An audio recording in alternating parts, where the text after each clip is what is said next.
मिथिलाक मधुबनी जिलांतर्गत विस्फी ग्राम में अवतीर्ण परम लोकप्रिय कवि कर्मकांडी उद्भट विद्वान निबंधकार व्यावहारिक जीवन में पटु व सक्रिय राजनीति शास्त्र एवं धर्म शास्त्रक मर्मज्ञ ओइन बार राजकुलक आत्मीय राजा कीर्ति सिंह सौ भैरव सिंह धरि राजा शिव सिंहक अभिन्न मित्र संस्कृत में गोर 15 प्रामाणिक ग्रंथक रचयिता यथा पुरुष परीक्षा भू परिक्रमा दुर्गा भक्ति तरंगिनी कीर्तिलता कीर्ति पताका आदि जिनक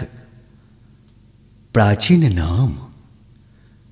श्री विद्यापति ठाकुर प्रायः हिनक जीवन काल 1360 वर्ष सौ 1450 ईस्वी धरि मानल जाइत अछि। काव्य लालित्यक एहि महान पुरोधा के स्मरण मात्र कैलासों मानव अभिभूत भ जाइत अछि। आइ आवश्यकता अछि नवका पीढ़ी अर्थात युवा वर्ग के हुनक कृतित्व सँ प्रेरित कैल जाय, जकर माध्यम सँ साहित्य चेतनाक सृजन तऽ होइते अछि, संगहि संग